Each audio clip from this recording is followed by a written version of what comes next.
that shit out. Yeah. Fucking, it's So not like I think babies and watermelons come from the same place or some shit like that. It's it got seeds in it. uh, Anyway, I'm Pat. hi Pat, I'm Jeff. We're talking about what's actually inside an animal's Animal's tail. tail, It yeah. turns out that it's not fucking speaker wire. Um, I guess a It feels veterinarian like that. It's is willing speaker to wire design their own for thing. al dente spaghetti.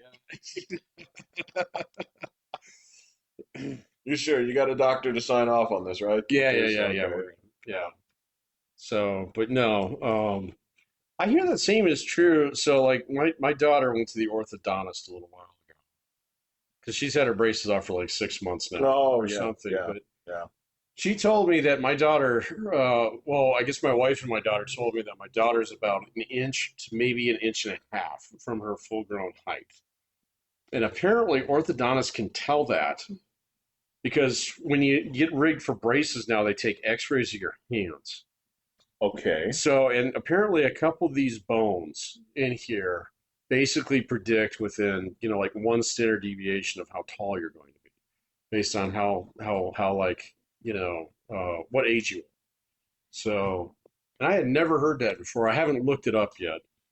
I don't think they'd lie about that, but um, Well, I guess the question is whether they're in a stage of whether this has reached the realm of science or phrenology, right? It's yeah, so. I mean, it could be I'm guessing it's just statistics. So, most likely. Yeah. yeah, but that's because she told me that, just a couple days ago. I was like, wait, what the fuck? Never heard that. And they said, yeah, they do that before they rig you out for braces so they know, like, basically, so they can make your plan for your mouth and how much it will grow over that same time, but they x ray your fucking hands to figure that out. So, It's interesting. yeah, I don't know. I've known tall guys with dinky hands, but maybe there's just something about like a couple particular bones that just doesn't change. I have no idea. And it's here in the It's in this part of your hand. It's in the not your base. fingies. It's Yeah, not the carpal. it's yeah, So it's your carpals. Yeah. interesting. Yeah. I don't know. I'd have to see. I mean, so the weird thing is, I think Will and I have right around the same size hands, Hmm. if mine aren't a little bit bigger. Yeah. But then again, he's also 5, 6 inches taller than I am. 5 or 6? Yeah, he's I believe Yeah, he's he's about crested the 6. 6 foot. Yeah. Yeah, Yeah. yeah. Yeah, maybe. I have no idea, man. I'm interested. I mean, it's the same And I thing. don't know So which phones they are either. yeah, Like so there's might be like a specific one that I have no idea. yeah. I So mean, so do this. Like, just lay your hand flat like this. See. All right. Well, go ahead and close it. Well, no. Lay it flat, but see. All right. So supposedly, all right. So you see how the fourth finger, the ring finger, yeah. right, is Yeah, mine's longer than my index finger. slightly, Yeah. right? Okay. So mine is substantially, right? See that the ones that Yeah. supposedly Yeah. Yeah. no, it's Mine are about longer. same. It's Yeah. yeah. I mean, it's definitely No, longer. I'm in my 2 hands. Oh yeah. Well, I'm not saying that you got like fucking some Fucking kind of Johnny vagina Tremaine for me. claw, Silver when I was but a kid. supposedly there's an indicator over here that says on women's hands this is supposed to be further back, right? Oh, okay. So if you're a guy and you have this pushed back, it is supposed to correlate with supposedly homosexual tendencies. That's phrenology. Supposedly, but I mean that's the the theory on that is has to do with hormones development and that kind of stuff here. But then again, uh, Yeah, I've never really bought into the gay gene. Yeah. well, because there's no indicator Yeah, for it. exactly. Yeah. No. Huh. I hadn't heard that though. Um, Yeah, the thing I is, don't think I'm gonna punch that into ChatGPT. It'll probably lie to me. well, what are you going to look for? You're going to look for the that's the thing is you type it in there you're looking for it. I remember I told that to the guys a long time ago when Got a bunch of dudes over there trying to make their ring finger, look bigger. They're trying to stretch it in It's certain on ways. last gay. Yeah. Well, I don't know. I don't. So here's the one thing that I haven't done is I haven't, like some kind of like royal repertoire is just the people I've come across with that proclivity. I haven't demanded them throw their hands down and let me inspect it. So this is all Well, you got just plenty of straight guys. You can just try it on them. Go for the reverse case. well, the first case, unfortunately, is going to uh, prove nothing. Well, it's what they call uh, what is it? The way they call that? I can't remember what that is. Um, no, it's a statistical term. I'm on vacation, man. Do you? Uh, uh, I understand. Dispositive. That's called dispositive. Yeah, Dispositive. there we Okay, go. all right, got it. Just do understand that there are plenty of things in the book that I have to look up too in terms of Oh uh, yeah. every now and then I'll catch something and say like uh, things that I should know. There are things that occasionally something will stop me and throw like a flag in word for or something, Hmm. and I'll say like, "How dare you? What are you marking this for?" And I'll have to actually look up the rule to remember it. I don't know. Perhaps there are some people that do have every single one of these things committed to memory, but I can't. I can't remember every I single can't last thing remember here. That's everything. ridiculous. No, I still have trouble not putting two spaces after every fucking period. That has been. So, I'm past that now, but it was 6 months oh of god, it was like constant years. correction. Yeah, I actually had a set word to flag that. So, where you can set it where you find all double spaces. You know, I didn't have to do that. I did. Working for a professional proofreader did correct me of that because I had to Yeah. fix every last one of them. But yeah, that was. It's weird when I break it down. As far as I'm concerned, I still think that's a bad rule change. I really do. I think that in terms of, I can't make a solid argument for it not being the norm. Um, I, yeah, I don't know why they did it. And it was like everybody did it at once too. So, I mean, I teach APA professionally, and so for a little Uh, while, I was like, "Wait a minute, what is this?" Because it was like sixth edition or something like that, where they changed that, and then everybody else changed at the same time. So it's been a minute though, dude. So it took me a couple of years to get used to it. I think I finally got it now. Yeah.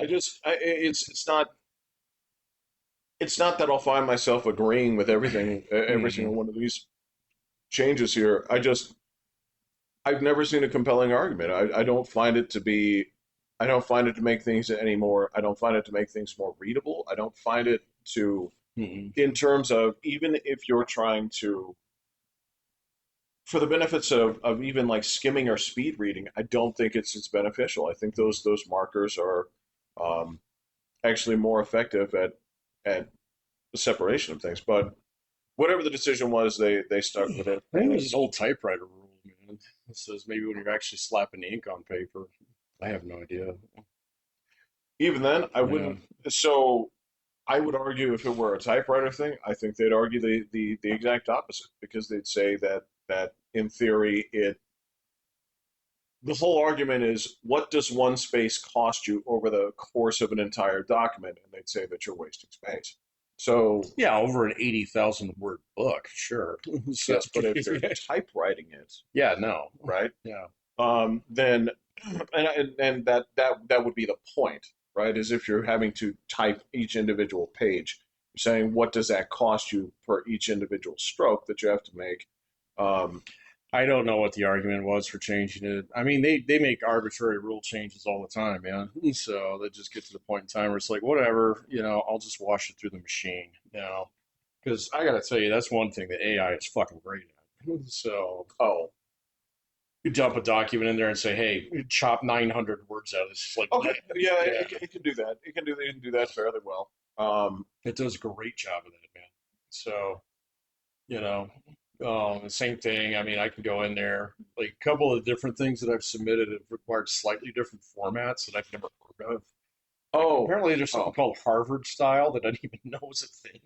So What are the hallmarks of it Harvard looks style? almost exactly like APA. I can't really tell you, man. So, I mean, like the citations are slightly different, but not really.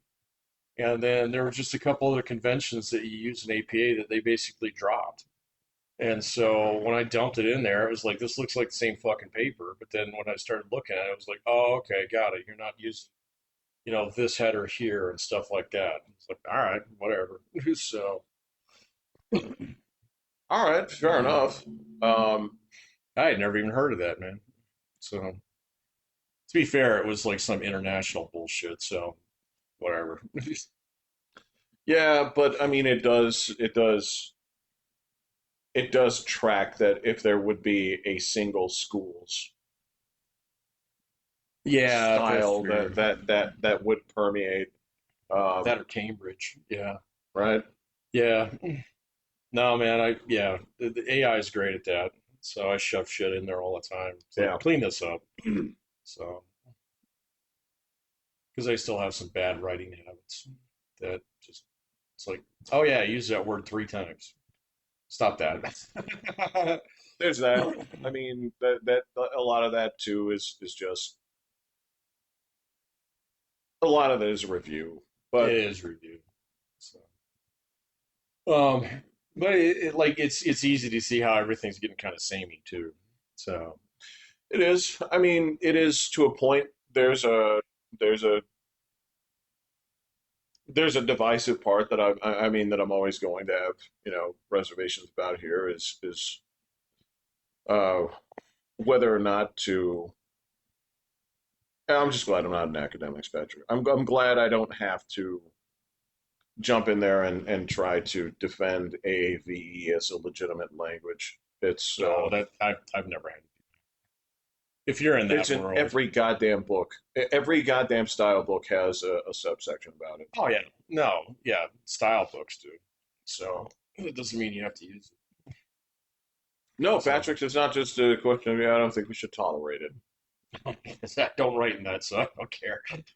No, You it's guys have fun in I'm that sorry. corner over there, man. Yeah, Knock that's yourselves out. I can read your shit anyway. yeah. If your extra retard sociology professor wants to accept something written that way, let him. But this has no place in academics, and I apologize. I mean, it's just a question of we didn't tolerate it when it was a form of American Southern, and it's a slight deviation from that branch. It uses the same linguistic roots. One of them is seen as utterly backwards and hillbilly backward, and the other one is somehow venerated, like every single word written in it is street poetry. I'm like, get the shit out of my face. Yeah, I scrub that Fuck off. stuff out, man. So even when I'm doing my writing courses every now and then, Fucking ridiculous. I have a pretty hard rule on any use of vernacular. It's just like get rid of it, man. I mean, it doesn't belong in here. So same thing with any kind of like colloquialisms. So APA actually does have rules against any use of colloquialisms or anything like that. So When would I guess that's the question. When would that appear in an academic document? oh, you'd be surprised, man. I mean, I mean, even if you're using just like sayings or phrases that kind of, like on the other hand is actually a colloquialism. So you're supposed to scrub that shit out. So, because you're not actually talking about hands. So You are. I would see that get by human eyes probably 90% of the time. 90% of the time, yeah. I almost guarantee So it. yeah, but there's a lot of things like you just scrub those out and learn to tighten up and I mean I'm a little bit lucky because it's one of those things. It's like no, clean, clear, consistent. That's all you need to do. Okay, so stop with your fucking word templates and shit like that. Just do it the way that I told you to do it, and you'll be fine. And by the time I get towards the end of a class, everybody's tight. So, and I'm like, the reason why you do it this way is because nobody's going to give you shit about doing it this way. So, so it just makes it stupid easy to read, and that's the point. And that's the other thing that I kind of like. I don't know, man. I mean, I get so much AI schlock now. I can't even imagine. Oh, dude, I'm guessing it's well over 70% of any form of written assignment is AI prompt, you know. Yeah. And there's no detectors that work. There's very little you can actually do. Because it does, like generally, especially if you're teaching out of a text or something like that, it gives great answers. It's like, well, if you wrote that on your own, that's a fantastic answer. So who am I to say that you didn't do that? Kind of thing. And it's like, all right, well, if like I know you're going to go out there in the world and use this shit and be just fine, so have at it. You know. Um, I think I think not every generation per se. I mean, it's escalated. Well, I don't want to say escalated. I would say it's accelerated. Um, but I think most educational generations have had to come face to face with something yeah. that had those kind of things where you either had to decide like, well, the world they're facing is going to solve them of any of these problems, or they're going to fit in with it, or whatever. Yeah. Essentially, not my problem. Um, or you're going to have some people that are diehards in there that are going to say like, no, no, sir, not on my watch, Not on my watch. and they're going to get Defend this fort. all fucking Picard on you and swing his gun around and shatter the glass. And um, It's Tommy gun. Yeah. same movie, but different Yeah, point. yeah, Yeah, yeah, yeah, different part. Yeah. Um, No, I definitely have some colleagues who are ride or die on that. It's kind of like, all right, man. Well, you're closer to retirement than I am, so have fun with that. You guys can man that wall. I'm going to go to this one that's behind that gate over there. So eventually it will be my turn because the seas will come this way as well. I don't. There's never been a good answer for it, dude. No. It's not even all colleges are Mm-mm. in agreement on what is supposed to be and what is not. Dude, So schools or even individual professors within colleges don't agree on this anymore. You're seeing the same thing going on in high schools, man. It was just absolute fist fight. My daughter started her first year of high school last year with a strict no phone, put it in the bag policy, blah blah blah. That was gone within 3 fucking months. So they couldn't even defend that line. So honestly, places do, but they not do, not all man, well. but not public schools. So not. No, public schools do. Yeah, but I They've mean, turned tail on a lot of places. Have turned tail on that. I'm telling you, man, my daughter's school totally did it, and they couldn't defend the policy after about half a semester. So, because I get that hers didn't, yeah, but a lot of them do. yeah, okay, well, good luck. It's not going to last. You know, I mean, because eventually, what do you do with your offenders? You going to kick them out of school? No. Yeah. I know that's what you would do. You're asking me. Yeah, no, I know. Yeah, I like presume that you they and your have. Stalinist school system. I presume that they have a reasonable position in place, and as opposed to what I would do. Yeah. Um, So, yeah, I mean, frankly, I wouldn't go immediately to kicking you out of school, but I'd be like, okay, well, you can do all your work from ISS. yeah. Well, that's going to fill up awful quick. So I have no idea, dude. So I still have colleagues who defend the no laptops, no cell phone policy. It's like, okay, man, you know, about 80% of your time trying to solve that problem. So I got better things to do. So you want to sit there and doom scroll on your phone during my lecture? That's fine by me. So I don't get offended by this anymore. Yeah, but like every year, like even just 10 years ago, it was like Course Hero that was the big bad, out there and stuff like that. Just, finding a test that you had written last week online Mm-hmm. immediately, kind of thing. Yeah. And now it's just like they don't even bother with that, man, because they don't want to pay for it. So you just sign up for your $5 a month ChatGPT basic account, and you're off to the races, man. So Yeah, fair enough. I mean, I guess so. There's two components of it. So the first thing would be at the college level. mhm. I guess for me, I have a different perspective than the public system, only in the sense that, well, it's your money, right? Oh yeah, if you want Just to to, waste your own money, that's fine. And you might not even be wasting your money. That's the thing is we all say, oh, you're not going to learn anything from ChatGPT. That's not fucking true. So we all know that. yeah, I learned a shitload of stuff from it, man. I'm not going to sit here, preach the gospel and then turn around and start drawing stars on the floor. totally understand that. I mean, it's the ultimately the question is going to be, did you read it? You can chat GPT anything, Yeah. and it's going to. This is the thing, man. We get hung up on the exceptions, and I'm well aware that there's a lot of flaws within it. So I don't uniformly defend this thing by any reason. What I will say is that a surprisingly high amount of information comes out of there that is accurate. And Absolutely accurate.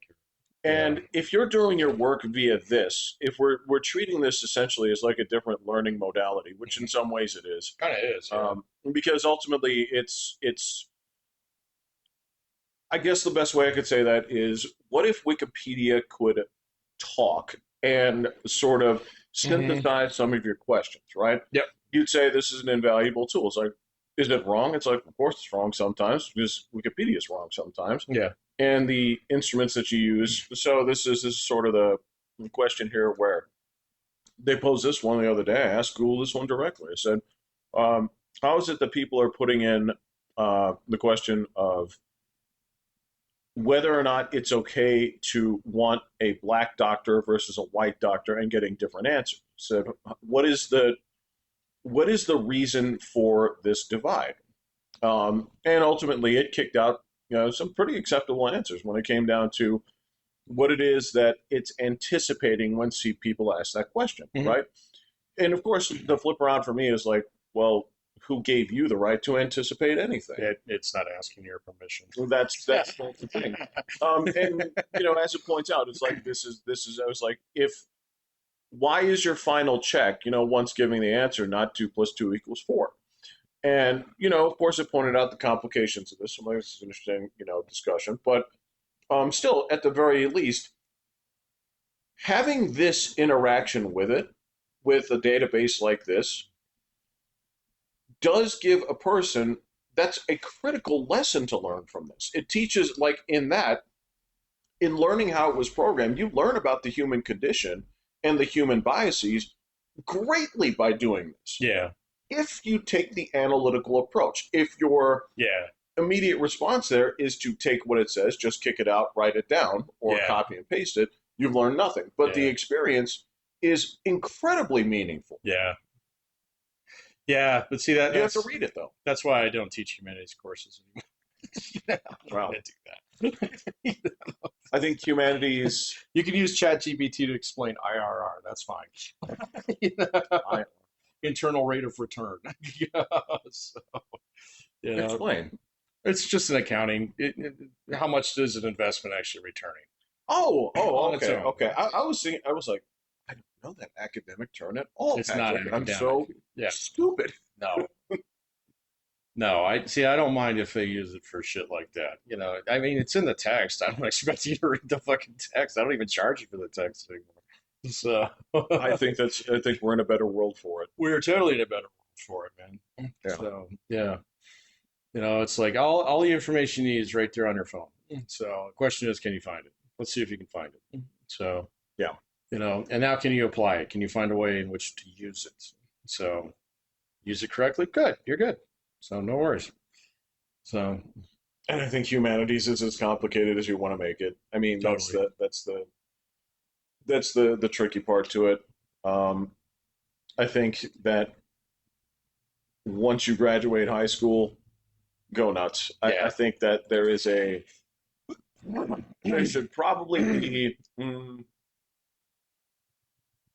again, if I had my way of things, and this would probably be soul crushing for most people, and that's fine. I don't want you wearing colored clothes anyway, until you're old enough to handle them. Yeah. You Or all on the get the same weekends, haircut. Yeah. right?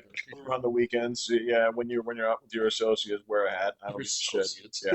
Yeah, yeah. um, but as far as I'm concerned, there should probably be, in the public sphere, like essentially like a three robotics kind of rules for teaching humanities, something along the lines of to give glory to Arsatska. Um, Right.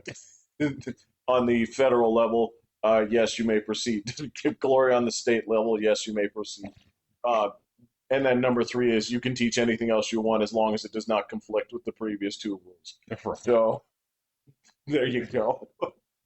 And then once you get into college and they want to uh, approach that from a different angle, then by all means. Yeah. I don't know, man.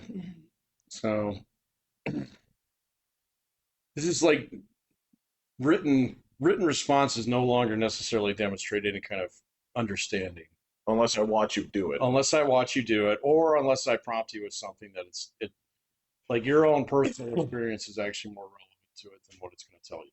So so I do a lot of stuff like Mm, that now. It's like okay. tell me about the shittiest boss you've ever had, and I've never had a ChatGPT response on that. Be So interesting. Okay, so on top of it, you could really synthesize that with some of the things that you teach. You could like sure.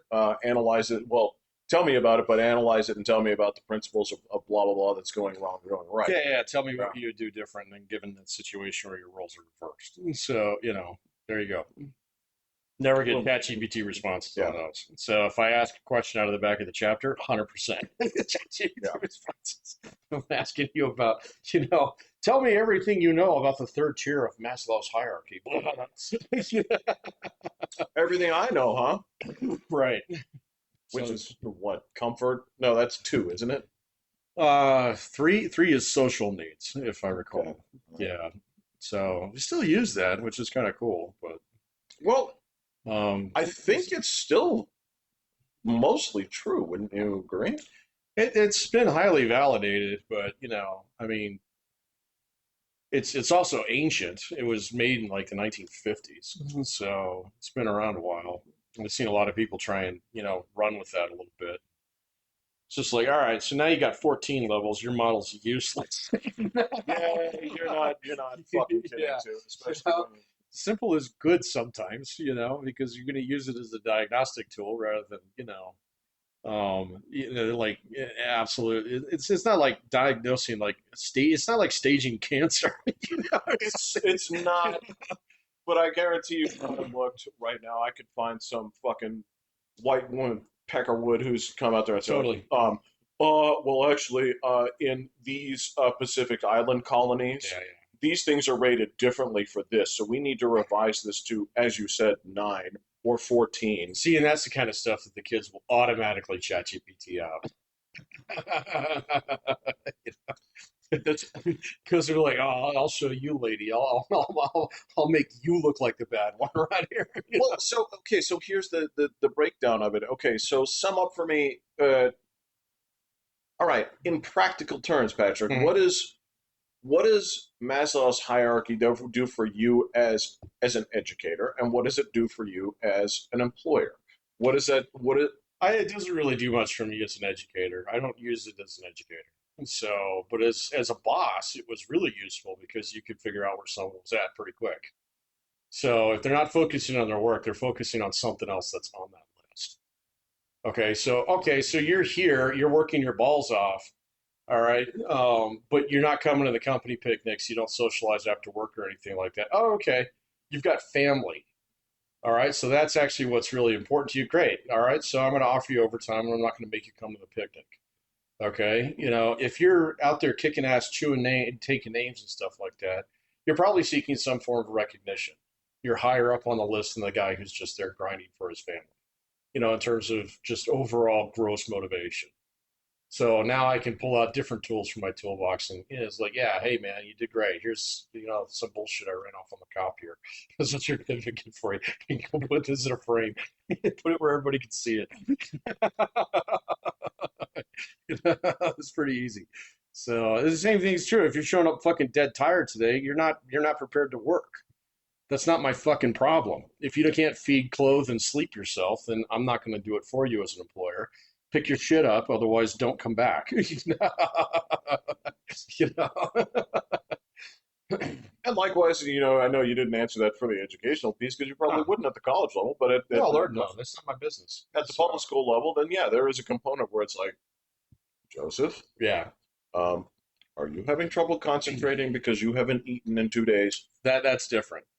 That's different. You see a little bit of that in college, but to be fair, I haven't seen that in a That's minute. their problem to solve, man. I haven't seen that in a minute, and I haven't seen it outside of the community college level at any kind of like, you know, any kind of like scale that was actually important. There you go. We'll put it that way. Yeah. So, yes, when I was teaching community college, yeah, did I have students who were sleeping in their cars? Yes. Okay. Does that mean that I can give them an extra day because they couldn't get in the library last night? No problem. I got you, dude. So I'm not here to enforce arbitrary rules on you. I'm here to see you get through it. That's fine. Yeah. But yeah, it's been a minute since I've seen stuff like that. And the same thing's true with like some of the other motivated. Like I'll have students who are like so highly fucking motivated that anything I do just fucks it up. So Oh, yeah. yeah, I it's can just see like that. I just leave you Yeah. alone, man. You Yeah. know? So it's like, yeah, you're kicking ass. Keep at it, man. So, I'm sorry. Do you need detailed feedback on that? I'm telling you, you're doing a good. Trust me.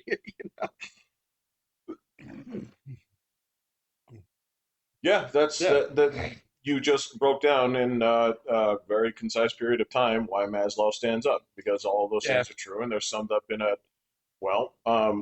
We do like geometric shapes with our theories, Mm, and pyramid's been very effective for a very long time. it's pretty simple. You could call it a triangle pyramid. Triangle. That's fine. It's a stack. It's a bunch of stacked quadrilaterals with a triangle at the top. There Just you go. means there's less people at this point and more people at this point. That's or And that's the thing about it that doesn't actually hold up. So it's the actual proportions on yeah, it that. should be kind of You never know, man. That just depends on who you're working with, and what sample you've got going on. So I guarantee you, most of my students in college, they're stuck on the social thing, man, because they just lost all their high school friends. They're trying to find a new girlfriend, boyfriend, whatever. They're involved in sports, stuff like that. So, hmm I do get a few super achievers every now and then. They're older, so or incarcerated. prison red shirted, huh? Dude, my prison guys are my best, dude. I mean, those are the guys who actually write their shit out and they actually have time to think about it. So you get some really good quality shit out of them. But there's not very many of them. I only probably have maybe like a dozen. Yeah. So, you know, it's not like back at the community college. I actually taught a class at the prison for one semester. Online? No, no, no, no. Went down there once a week. Oh, So it was at, I don't, it wasn't at like, this place where there were dogs and guards and right, shit. right. So yeah, it was more like a dorm. It still smelled like the ape house. A little hint of that. Not as bad as the actual ape house, but Right. a little hint of that. Right. Yeah. Yeah. That was a long time ago, man. That was a long time ago. Yeah, this may be the first time I remember you talking about it. Yeah, I only did So, it for one semester, and I think it was during the summer. Come to think of it, yeah, oh, it it was. wasn't. Yeah, it was a summer course that I did, if I recall. So it was only 8 weeks, something like that. And then I wanted to do more, but then I told my boss that my wife was a prosecutor. I said that's probably not a good idea. You keep going down there, and I was like, oh, okay. I failed to see why that's a I problem. could fit. Yeah, exactly. No, that's kind of why it stands up. There's the again, I don't. I go back and forward on the different levels of intelligences and stuff like that. So That is an absolute fucking that is a sticky mess. I think that is So nope, nobody's. I've been watching him trying to untangle that motherfucker for 30 years now. So, and I'm telling you, dude, it ebbs and flows in terms of like what people actually emphasize on that. well. I Because I mean, it's gotten all the way down to like food intelligence, like Yeah, once they got to the problem, this is the big concern, and I think this is probably what you've come across in your research too, is that um, increasing one intelligence does not transfer over Mm-mm. to basically the central IQ point, right? Yeah, well, That's that thing's been under attack for 80 years too. So, not under attack, but unfortunately, there has not been anything to supplant. well, okay, so just the fact that they can't actually measure it better than that doesn't mean that's the best measure of it. Completely agree. Yeah, That's but this is you're this is like capitalism 101. It's the best of all the options that's been tried, I thought right? that was democracy. I've heard it for both. Okay, Uh, take it for what it's worth. I've heard it for both, and it's a Churchill quote, actually. is it Yeah, okay? it's a Churchill quote. Um, yeah, and I mean, so like some of them have a little bit more validity. Like emotional EQ actually does have some validity behind it, but they're not really actually sure what they're measuring still. And that thing's been the guy who invented it is still around. He's still kicking. Um, and that shit was actually invented on a TED Talk. So, well, that was the first time he presented it. It was on like one of the very first TED Talks, way back in like 2002 or something like that. Wow. Ages ago, like when YouTube was brand fucking new. So, um, and he's still kicking it around. But even he has said, yeah, we don't know exactly what we're measuring with this. So, but I see all kinds of, there is so much lit on it out there now that it's almost like taking as gospel. But even the guy who invented it is like, I'm not sure. So, No, Patrick. I mean, all things considered, there are still Marxists out there, despite the fact that Marxists had some things to say about it before he died. yeah, that's true. So let's It's all the Jews. Yeah. listen, buddy. Have you ever read any of his personal shit? It is horrifying. I have. Yeah, okay. More to the point, now, I'll say it this way. None of what I've read of his personal things were done so in a sense of, here's a stack, read through it, tell me what you think is interesting. It's always been, Yeah. take a look at this. Yeah. People do So bird dog stuff out of there. Yeah. it's always been presented, and the important parts were highlighted for me. So I can't Hmm. say that I've taken a completely unbiased look at it in its entirety. Um, in fact, most people want to say like he seems to have certain attitudes about certain folks. Oh yeah, very much so. Yeah. Yeah. He's got opinions. So That he does, the man is full of opinions. and So very unapologetic about them. yep. There's no hint of looking left or right in his work. Oh no, it just Just comes out, man. saying. It's a river. Yeah. Hey man, it's the same thing people point to every now and then when they say like, "What did Lovecraft name his cat?" So there's a I don't know the answer to that. well, I'm not going to repeat it Yeah, here, okay, all right. and if I can't repeat Is it, it with a Patrick, hard R? I think that's the only version we do. Yeah, okay, got it. I know which word it is. I don't I don't think that there's a person in that age who was kind of like, well, they've softened it with the rap music. I don't, right? But yeah, that's sort of the thing. Now, also, I didn't know that. I guess I'm not as steeped in lit as you are. So well, and that's to call again. This is to call. There's a weird thing about this, Patrick. This is again. This is when I was just recently tasked with coming up with a top 10 list of American poems, that sort of thing, right? right. There's sort of a there is a divide where, and it doesn't seem to be creeping up. Here's the weird thing about it is there seems to be just like a hard split where the eras of American lit and British lit, I guess I should go. I can't speak to the rest of the world. I don't really, it's not that I don't take them seriously. It's just don't. Yeah. They're adventures in and of themselves that I am yet to embark upon. I'm not old enough. Um, but there seems to be an unofficial stopping point for lit, where it's kind of like, congratulations, it's now 1966, and Yeah, stop that shit. everything Yeah. from here on out is just.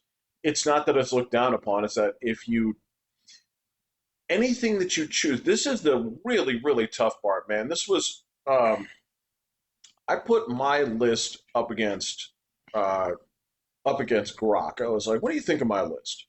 So if this is my list, what would you put on here? It gave me a bunch of shit on it. I said, like, I'm trying to remember my original response, but it was something in terms of like, stop fucking around, give me a serious list, right? Oh, Because there's this thing where, and I've had to deal with this, like when I was tutoring kids, where I'm like, you're in AP English right now. It's like, yes. I'm like, why are you reading this? It's like, well, it was assigned to me. It's like, go on. Why are you reading this? And there's this thing of, if I have you for a semester or two, hmm, right? And God knows how many years of time period each section is going to cover, because it's not like when you go into English in ninth grade, 10th grade, 11th grade, 12th grade. It's not as though what they've done, it's not as though they've said, well, based on the breadth of material that we have here, we've sectioned it off and said that, okay, so you're going to do 1680 to 1790. You're going to do 17, right? It's not like they do that, right? A lot of times it's going to be based on themes, if anything at all, right? So, yeah, they kind of switched over to that. They teach history the same way now too, or at least a lot of schools do. I do don't they? know if all of Okay. them do. All right. So, And well, the history you get like a unit now, which well, is good because we're almost there, Jeff. We're almost at the point in time where we're not going to teach it. My dreams are going to come true. Patrick, I'm halfway on board with what you say as long as you supplant it with geography. That's fine. Um, but to get down to it, it was like, so let me just get this straight. So if you have this limited amount of time Mm, and you have to exclude certain things to yep. include certain things, it was like, I was like, let me take a look at your syllabus. I'm just curious what kind of bullshit they have on here, right? Not a Mark Twain book to be found. Well, and this is sort of the thing is, if I can see if I can see basically the purpose of why you've made the changes that you have, Hmm. then I don't want to call you a hack, but there's this thing that says you are excluding so many of the most fundamental works that we have because you think it's more important to elevate certain voices and communities Hmm. within the field than the actual work itself, Hmm. right? Which is why there's also this weird thing of the same thing like, oh, you're teaching something past 66? Like, by what means? By Hey man, and it's this just is not to say that there isn't merit to any of this. The whole yeah. point here is that everything that takes from it, everything that moves forward, right? In the same way, like, do I have to teach The Shining to teach the principles of what everything is taken from it? No, because if you can get that from a later place, I understand that. But to overlook the cornerstones of this, it's like it's obvious what you're doing. Oh yeah. It's obvious what you're Hey man, it's got a silver lining behind it though. When you play keep away with any form of knowledge, it becomes hot shit later on. So doing to a point, it does. I or mean, it just disintegrates into the ether. One of the two okay, things. well then it's out Yeah, there for specialists, which is where any history before 1945 should sit. yeah. That's fine with me. So, but like you definitely see a little bit of pushback on that, just because like if you don't if you take a kid and you don't teach them a single hint of Mark Twain all the way through K-12, and then they bump into it later, it's like, what the fuck is this? This is awesome. And I see that happening a little bit more often, with all kinds of different stuff that's been cut from the curriculum. That it's one of those things. It's like, oh yeah, I don't know anything about this. It's like, oh man, this shit's great. Let's talk about it, kind of thing. Um, I don't see it too much because that's not my line of work. Right. So, but and like just off the cuff before and after class discussions and stuff like that, I run into it all the time, man. You know, um, I don't know, man. I don't like the older I get and the more that I teach, the more that I understand that a body of curriculum is not something that, you use to necessarily shape future minds. So it's more like a catalog that you draw from in order to actually engage with the catalog, you know?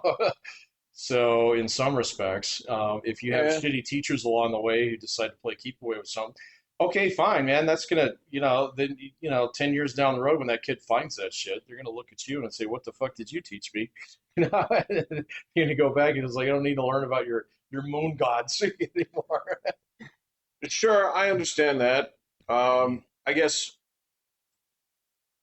I get you in theory. Uh, what I haven't seen, Pat, I haven't seen basically like the underground Herman Melville Club. No. There's no, it's not like that. Um, To be fair, he's pretty impenetrable. he's that difficult of a writer. I mean, Yeah, so all right, this is yeah. I'm sure they still teach shit like Bartleby and stuff. I doubt that they, go whole out and teach, fucking Moby Dick anywhere. no. Yeah, Well, good. I'm sure some places do. Uh, I would argue. So this is the component of this. I'll say, and this I had a talk to my doctor about movies and stuff like this, and it's just an observation too, um, is given that there is such a lack of within our generation, we've watched the entertainment cultural touchstone evaporate entirely from the public, right? And that's it's a nature of the balkanization of entertainment media. And Um, it's also a function of tech. yes, So yeah, right. it's very much this thing right here destroyed Well, that. that's the point. Yeah. So this would be the argument is if that is the case, then it should be that setting cultural guidestones should be done consistently at an earlier point so that there is some sort of common underscore of the language and structure. Yeah. I don't know, man. I think a lot of that still occurs just through the public school system. I mean, what, 90% of the students in the United States still tromp through it. It still has the Sure. basic contours that it did when you and I were kids.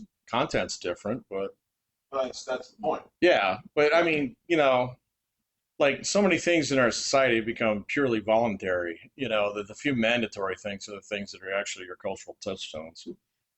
It used to be going into the army, when they had the draft, even when there wasn't a war.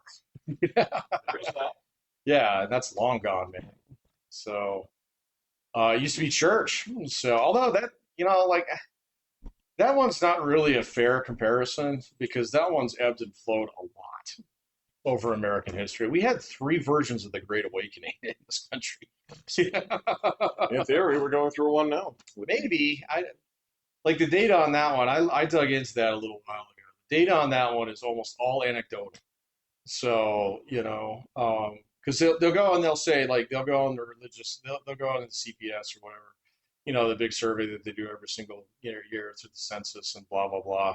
And a lot of people report, spiritual but not religious, and kind of things. But um, then they go and ask the churches and they say, "How's your attendance?" And they say it fucking sucks. So, I mean, they can say like, okay, so this diocese in, fucking Santa Clara or whatever, okay, so they saw a bump. Mm-hmm. But you go to the other 999 across the country, and they're like, "No, man, we're about to close our doors." So I don't really understand that one. Um, What I can say is that again, you're talking about things. Yes, and there are going to be a lot of things self-reported and stuff like that. The most sure. recent thing that I saw, and this specifically ties into to basically Gen Z and below. Yeah, Um, below. I I don't know what's the alpha. Is that the next? I don't even know, man. I don't know what the next I term thought is. those were the same thing, but Well, there's going to be something else below them. They're theoretically old enough to breed. Um, at least a lot of them are. Some At of them, least they're yeah. getting close. Uh, but the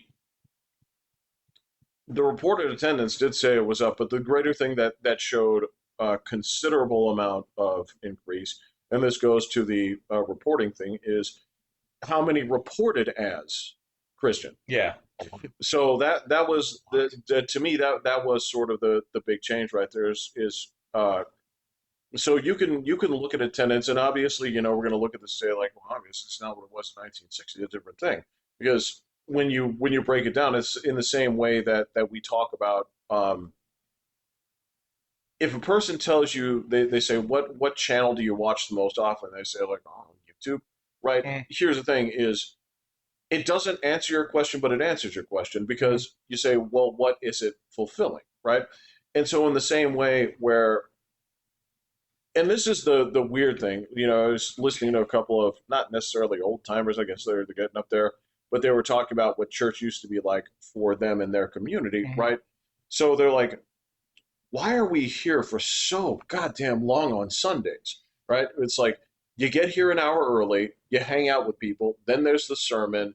The kids go off to Sunday school, they come back. Mm-hmm. You have this thing called fellowship hour where there's this served, and then sometimes, depending on where you go, you come back for what they call like a cover dish supper and all that other stuff, right? Well, that's the thing is how many how many functions is that serving at one time Oh, a by lot. congregating in one place? It's not that you're all just sitting there for the 6 full hours and just being like, well, God did this week. It's like, oh, that's fascinating, right? No, there's every other need, every business. This is where the kids socialize. They don't see each other. This is where you So, talk politics, yes, all it's kinds of stuff. all that stuff right there. Like, so So it's been parsed out. yeah, but you're picking like the apex of church attendance in the United States by picking on the 1960s here. I don't So know. I think it might have been, I think the 1700s might have had, people didn't have fucking cars back then, Jeff. So, you would think they were dedicated toward being dude, if it there. was a 2 day journey into town, Well, come on, man. So yeah, no. If you actually take a look at it, like the Revolutionary period is like a low point in American church attendance. So that's why you have a Great Awakening, like in the 1820s. After that, okay, okay, yeah, and okay. then you have I see another you one. there. Yeah, Then yeah. you have another one right before the Civil War because it died out because God didn't appear on the shining hill like 5 fucking times after he was. He was busy. A lot of stuff going on back then. You got to book that way in advance, man. So yeah, but then Be realistic. the other low point for American church attendance was actually the Great Depression. And then Yeah. on top of that, then after World War II, all these dudes come back and go to church. So I mean, it is not this steady state thing. So whereas like school attendance has been really steady for a long fucking time. So ever since they started building the system out in the 1850s and 1860s, because your first high schools appear after the Civil War. So and then that becomes just a that is just that is a feature of being an American is being in public schools. So at Mm. that point in time, you know, whereas church is this thing that goes, war is a thing that goes like the church is the thing that goes like this. Public school, and then there's like a couple other like touchstone ones on there too. So, like paying taxes and things like that, shit that we all have to fucking do. That kind of serve as those things that are just steady state that kind of define the borders of American life in some respects. And okay, so yeah, for what, 50 years, maybe 40 years, going to the movies during the summer was one of them. Okay, but you can compare that to church attendance. So, it's like, okay, that's what everybody did because, expensive, difficult to make, only can get so many out in a year that can actually hit all the theaters rather than all these specialty things, stuff like that. Blood cars. Fuck, I was down in southern Colorado not too long ago. There's still fucking drive-through theaters in a couple of towns there. There are. That's Yep. amazing, dude. So that's fucking cool, But the reason why that exists is because it's the only theater within like 100 miles. There's that. Yeah. Yep. So Well, that or people will actually go there from like places from here because they want to. It is sort of like the right. Gunther Tooties effect. Yeah, very much so. You Yeah, know, yeah, it's just it's yeah, something that you do. yeah. So, but all this shit that we grew up with, like fashion trends and fucking music differentiation and stuff like that, that is kind of unique to when we were growing up. So, Well, it is and it isn't. That's the okay. So the fashion thing again. I don't make this. I've said this before. I have to say it again right now. Is that music has never, ever, ever, ever in the history of music been had more talent and been yeah, more diverse and been uh, more easy to access. It's just that much like oh god, I hate to use like the fucking gorillas in the mist example, mm, but all right, so when the fucking rich capitalist at the end of the movie is kind of like, so tell me, Diane Fossey, like, where was the first time you saw a gorilla? That's right, in the zoo, right? And she's bitching about like crying her eyes, like, oh, they should be free, right? I get it. So if you take what mainstream media was essentially the hit makers, yes, you lose out on all the what you lose out is the ability to have someone else tell you you should like this by means of consensus. X amount of people do like this. This is this popular. You should right, like it, right? yeah, Now, that's not to say that's necessarily a good thing or a bad thing. There is a point to being saying, like, 87% of people are eating that cake. Is there something that I'm possibly missing? Or is mhm. it just that they're doing it because the other person's doing it? Right? There's no 100% right or wrong answer for that. Fucking, I'm not going to pretend like I haven't looked at an Amazon review or two and done the same thing and said, like, well, this is 5 stars. This is 4.7 with 5 million ratings. That's pretty good. This one's probably pretty good. Yeah, Right? There is that's something to true. be I guess said we for got that. that now. Well, It it is what it is, is right? what it There is. is something where you look at the breadth of this and say, like, this maybe I should lean on this, even though this one seems to have a higher rating, or whatever it is, or jumping into that just like blindly out and saying like, you know what, fuck it all, I'm gonna go ahead and try this completely untested microwave pasta cooker. Um, it is what it Right, right, is. right. So Yeah. there is a point to it, but still there is something to be said about like, all right, well, if you don't have exposure, if you don't have uh, any sort of light to guide your ship by, then yeah, you're sort of at a deficit in that regard. And yes, it does seem like when you look at people say like, wow, all this stuff still sounds like Pat. As somebody who's followed music for a long time, if I have to sit somewhere and listen, there's two embarrassing things about listening to music right now. When you go somewhere, right, and I'm not even talking about the radio, I'm talking about what you have to listen to, right? It's first and foremost like, man, I remember this.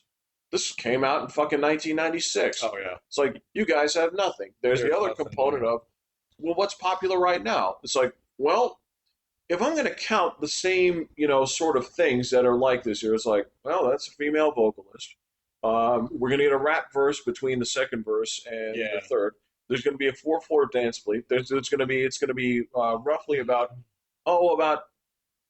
2 minutes and 40 seconds to 3 minutes and 10 seconds long. Mhm. Um, and it's all going to be very samey. Why? It Because sells. that's the last that's the last bastion of basically like safe music. This Yeah. is this is sort of where it's at. This is like a kind of thing. Now, I will say this was the really interesting thing that I did not expect to flip around was when they looked at what's actually selling.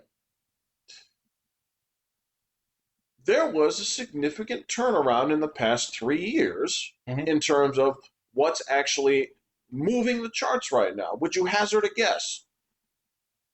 Oldies. That's an interesting call. Okay. I wouldn't. I would say that there's a version of that that's partially true. Is so your top music was basically uh, whatever brand of hip hop you want to call it, Yeah. right? Okay. Okay, so that's flipped. It was the composition is now heavily favoring country. Oh. Okay. Yeah. That makes sense. Yeah. That makes sense. It Yeah. doesn't. It doesn't. Yeah. There's a part of it where it's like, I can see it. There's another part that says, why? but It's there's always been very samey, and so there's an element to it where if a new guy comes out and basically does the same thing that somebody did, like Johnny Cash 20 years ago, or something like that, it's cool now, because it's paying a right, tribute to the heritage, blah blah blah. but without So trampling the yeah, I totally get it, right? So there's this weird part about it, and I'm like, if the that there goes into my classics of American and British literature. It's like, all right, so if the actual touchstones, because put it this way, fucking Spider Man's going to come out this weekend. Nobody's going to say a fucking word about the Odyssey ever again, right? no, that one's gonna die on the vine. Right? Um, and He made his money. He's happy. he made his money. He made the movie he wanted to, Yeah, right? That's exactly. Yeah. so. All right, that's cool and dandy, Actually, but it's I not saw quite a few people defend it, but it wasn't like, oh, it's the greatest thing I've ever fucking seen. But it was like, hey, you know what? I hadn't read that story since high school. That was kind of cool. there. You go. Yeah, Yeah, that's what it yeah. was. Or yeah, the same thing. It's like I seem to recall liking it back then. Yeah, yeah, It's yeah. like the same people. It's like yeah, fucking Catcher on the Rye can suck a dick, but that book kicked ass. Right. Ugh. And I never stand up for Catcher on the Rye. It's got a couple of neat ideas in it, but I was like, God, this is unreadable. It's like this is like but that's neither here nor there. But that's the point where I'm like, all right, well, if that's become so fragmented, then yeah, it's actually more important that you hit the sort of central guideposts instead of sitting there saying like, well, these incredibly five influential works were written here in this period, but this woman did scrabble this on a fucking napkin here, so let's go ahead and take out the next 4 weeks and scratch these things off the I list. don't even know how they get the kids to read them. Uh, I don't. That is a puzzle I have no solution to. So you just do it in class. yeah, I guess you do. Take turns like you used to. Just yeah, it's Yeah, sort of what you had to do back then. So yeah. Mm. again, remember, we were primarily in the smart kid classes, and even if we weren't in the As smart far kid as English classes, went, it yeah. was a different situation here. I was Where not in the smart kid math classes. eventually got washed. Um, I got washed early, man. I got washed in eighth grade. I got washed from science early. Where did I get washed from? I think I got washed from science between 10th. Oh, no, no, no, no. I didn't take physics. I couldn't take physics because what was there was a Oh, reason. There was a reason oh, I got okay, washed from yeah. that. I did make it through chemistry. So, but I think that was 11th grade. And most other people took physics or chemistry in 10th. Maybe that I don't remember. Well, at least for me, a couple years behind you, it went earth science, biology, Yeah. chemistry, physics, I I think I believe. took Earth Time. Yeah, so I must have tripped up between 11th and 12th. Maybe I just didn't give a fuck. But if I recall, there was also an alternative out there where either you were advanced enough, like it was a mixed thing of advanced or not interested, um, where there may have been like aerospace I took an or aerospace class because I didn't want to take a nap. So I believe that was a science maybe off that's right. branch. Yeah, Yeah, I think I I took think the off ramp there. Yeah, yeah, yeah. because it was a mix of people who were either interested in the topic or like physics ain't for you, which is weird That because was that's that all was actually physics. both for me. Yeah, Oh no, aeroscience had nothing to do with physics, man. So, yeah. I mean, there was like maybe, and I don't even remember that being a year-long class. I think it was only one semester. Yeah, it was only one semester. Um, Then you must have taken a semester of something else too. I must have. I don't know what it was. It wasn't science, so Well, that's um, to say, I don't. I don't remember, dude. I'm pretty sure that was my senior year. Okay, I think yeah. that's what it was because you could take like one last or two last class, or you could sign up for a year of physics, and I was like, fuck that. I I think think that's what it there's was. something like Yeah, that in there. Where, yeah, yeah. I'd rather take another section of bowling. I took a few myself, so Yeah. you know. Um, They still do that, man. oh, the guy that runs the Lancers used to go to lives right there. Oh, okay. Yeah. Um, yeah, I got off that, but I got kicked off the smart kid math bus in eighth grade, so with geometry. Geometry fucked me over. So I made it a little bit further. Geometry was, I get it. Um, it's I wasn't prepared for what it would entail. I didn't know that geometry. When it's just like, so, welcome to math. I hope you guys are planning to be future lawyers because everything here is about what can you prove. prove, yeah, proof Yeah. it, yeah, Now, I will say I have in recent years gotten a kick out of looking at those problems again and having a different mindset. Not that I remember how to do all this shit, yeah, but at least jumping in and thinking about, well, what would my approach be? yeah. I've seen some of those like solve this problem kind of stuff comes I up. do get a little bit Yeah, of a kick out of that from time to time. Um, but yeah, it's a weird thing. It's different than it used to be. I know that I have my standpoint, and I know people will sit there and say like, well, it's important that we hear different voices within this. I'm like, eh, in geometry, okay. well, just in the. I'm coming at this from the lit curriculum. Well, lit is lit is it's a fertile ground for that shit, man. That's the history's just as bad. So, well, this is why you yeah. get this shit out of the schools, man. um, I don't feel that strongly about lit, but I mean the history stuff. It's just like, oh my god, you guys are so fucking wrong. So on some of this stuff, I mean, even when I went to school, and Yeah. then went to college, like the very first major, like heavy duty history class that I had, which was probably my sophomore year in college. That was okay, we need to unlearn you of all this shit. That was 30 years ago, man. Right. So I can't imagine how bad it is now. Um, and you just see such weird, like absolutely um, esoteric topics. Because I mean, I've thumbed through our curriculum and taken a look at some of the history classes that are being offered, and most of them are thematic, but I mean, you still have your basic core like Western Civ from whatever to like, I defer to 1500. you. Yeah, Yes. exactly. 1450. And then you have your, like modern era Europe, America, blah, blah, blah. You can still take classics and stuff like that, but then you find like the history of incarceration. It's like, okay, yeah. So, and stuff like that. It's just like, all right, whatever, man.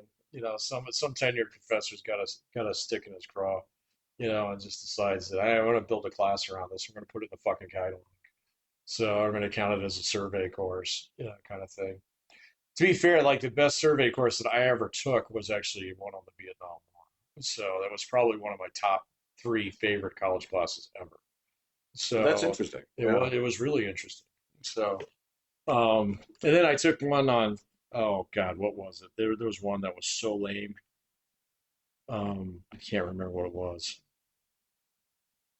Uh, Did it involve medieval warfare in any way? no, I did take one of those though, where we learned all about Bailey castles. So it was like, okay, dude, you're gonna go home and play with your fucking Dungeons and Listen, Dragons. I still argue that, and I think this will be a forever thing. Is I do think that the reason that boys um, score a full letter grade higher in history and geography is because of those games. Oh yeah, totally. Yeah, or you go through one of two gates. You go through the D&D gate, or you go through the Axis and Allies gate. So I both of those get you to like history nerddom. So I think that the gateway drug to both is probably Risk. it definitely is. Yeah, it's either Risk or Battleship. Yeah, yeah. Because yeah, you're playing Risk or Battleship. I specifically say a Risk, and either you're playing Risk and think this needs more dragons, or you play Risk and you think that It this just needs needs more both. tanks. Yeah, Yeah. it's like this needs ranged combat. Yeah, so this needs paratroopers. God help you, Patrick. The first time I had a smile just from ear to ear. The first time that I knew something. So you lived in Kamchatka? Like Wow. human beings lived there? Yeah. So, I'm just asking questions, not about like, well, what's the climate? It's like, how defensible is it? Right. Yeah. Exactly. Are there forts everywhere? You think I'm joking? Right. Is there like one big port that everything comes into? You know, just has a welcome from America sign. Yeah. Oh, Pat, the first time I heard someone, my dad was he wasn't stationed there, but he did a TDY in Greenland, and I was like, Mm, is it really as really? big as Africa? No. I remember one of my very first geography classes in college. It was about maps specifically. Did they So show you they actually the had exploded balloon map? they actually had us peel an orange. So to show Okay, how that okay, map yeah, works. Yeah. yeah, yeah. Yeah. So it was kind of cool because it was just like, all right, so um, you had to mark an orange, you had to like draw the earth on it, kind of thing, Mm. freehand. When like most of us like, oh, this is Africa, blah, and I'm all sitting there like trying to get it just right because that's one of the few things that I've always been able to do ever since I was a kid. So as I can draw a map of the earth, that's actually pretty fucking good. So You know what? That doesn't surprise me in the I slightest. don't know why, but I it's feel like I just could look at you and know that without knowing you. yeah. Sometimes I'll do that in class just to surprise people, Oh, kind of thing. It's like, all right, we're going to talk about globalization today, and I'll take my 5 minutes. It's like, don't wait till I'm finished, and let me know if I missed anything, kind of thing. So, and some of the students were like, holy fucking shit. I was like, yeah, that's the one parlor trick that I have.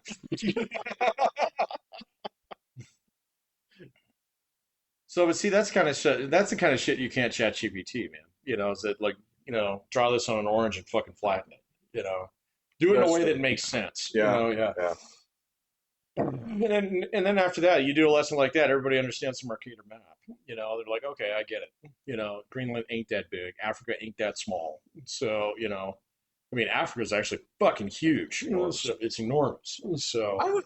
It's weird that it doesn't look small on a regular map, no, though. it's just that big. Yeah. So you can turn the Earth so basically all you see is Africa.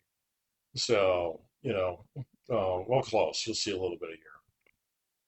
I mean, the flip side, of course, is yes, it's big, but But but yes, the question as to why the people of this continent do not rule the Earth is going to have to do with how much of this is uninhabited, oh yeah. So it's all subsistence. So if that. if that, yeah, bush meat's a thing, man. So yeah. I heard a horrible story about mosquito nets. Did you hear this one? Hmm. Uh, this was uh, this was it's a weird combination. It's sort of it's a Star Trekky sort of, but the people should know better, or they didn't know kind of situation. As they were talking about how the Bill and Melinda Gates Foundation. Is it still called that? That's a good question, Pat. We'll just call it the foundation for short right now. But they were talking about how there was still like a malaria problem, Oh right? yeah. So what they did was they took this group, and you probably know this area better than I do, just in terms of like I know you can still draw a map, but said this place is particularly affected by malaria. So we're going to make sure that every man, woman, and child there gets a malaria net, mosquito net, Okay. right? Now the problem here was that the there's an area there that is one of the most fertile and uh, just thriving fishing areas near Africa. Oh, So what they did was they took their mosquito nets, yep. put them in the water, Caught all the fish. and if a net is small enough to catch a mosquito, Yeah. what does it do to the fish? And it catches all the fish. It catches all of All the the fish. fish. Then there's no fish. Then So, everybody starves to death. and that was the problem. This is a lot of unintended consequences. And this was the question. This was absolutely the question. That was where it's like, is this sort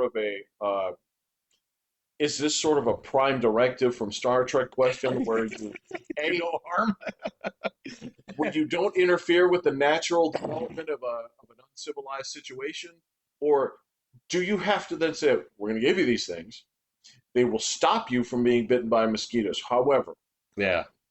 You must sit down for the next 6 lectures while we talk to you about the life cycle of what happens Never here. works. Talk to the Chinese about fucking climate change. So, and air pollution. Come on, man. So Oh, it's like, yeah. well, this country doesn't have anything except for a lot of coal, and I mean And a lot. So it's like, well, you can't burn that. That's bad. So you're gonna burn all of did it. they burn all of it? They're working on it. Yeah. So that's why they have windmills that aren't actually hooked up to anything. Yeah, that's true. Oh God. Yeah. So that was. I don't know how you take that. I think that's sort of is like I think you have to just not give them the nets. Whatever, give them the nets and then own the consequences. Okay. So Well, fair there enough. you All go. right. Yeah. Yeah. It was like you, the foundation did this. Congratulations. Think harder, Homer. There's a bit of that. Yeah. Yeah. Yeah. No, yeah. I don't know, man. It's just like history is full of examples like that. It's just Yeah. crazy.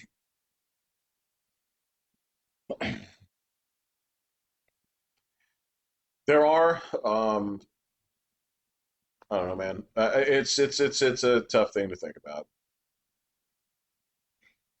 Well, you just have to take it all in stride, man. It's a grain of salt, man. Not everything's some kind of moral fucking lesson on something.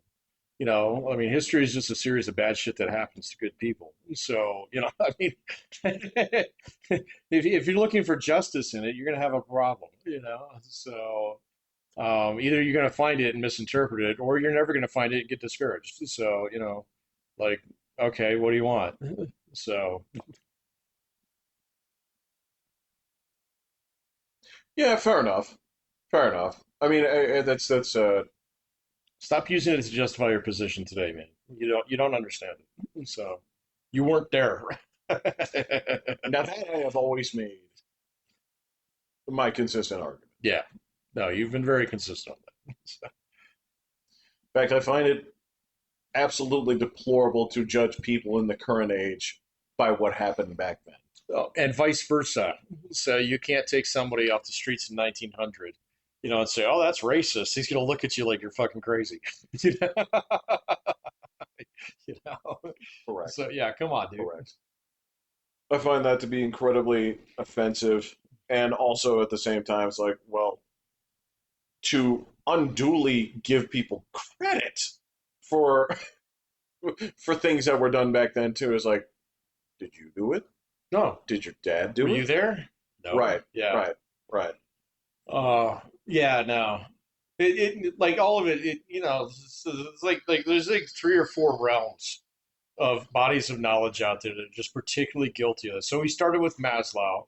I would say psychology is a top offender in this one. I think it attracts. It totally does. Yeah. bro. I would say psychology. I discussed this with you the other day, man. I think psychology is the breeding ground for the slaughterhouse argument. Well, yeah, absolutely. Either you're a psycho when you go in, hmm Or or it you turn makes into you one. a Yeah. psycho. Yes. Yeah. Yeah. Well, and then you branch off into sociology where you try and glue multiple psychos together, which is basically all it is. Right. So Right. and then like so that one's a guilty offender. Economics is a terrible offender. You think so? Oh fuck, it's You up think there. it's the worst? I don't know if it's the worst, man. I think history's the worst. So You were about to say that it sounded like you were saying they're putting up a pretty decent fight. economics puts up a pretty decent fight. So Okay. yeah, Okay. just about any kind of person that you see that's making some kind of economic argument actually has some kind of political axe to grind. Uh, Because otherwise you don't study economics, you study finance. oh, oh, oh.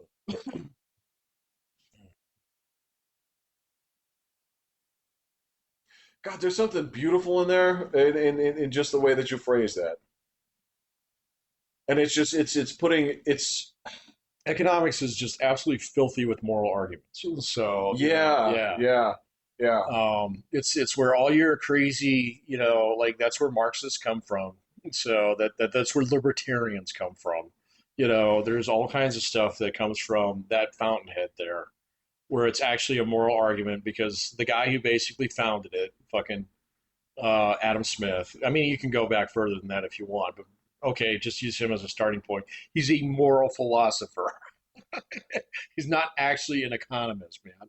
You know, he was talking about the right and good of this system.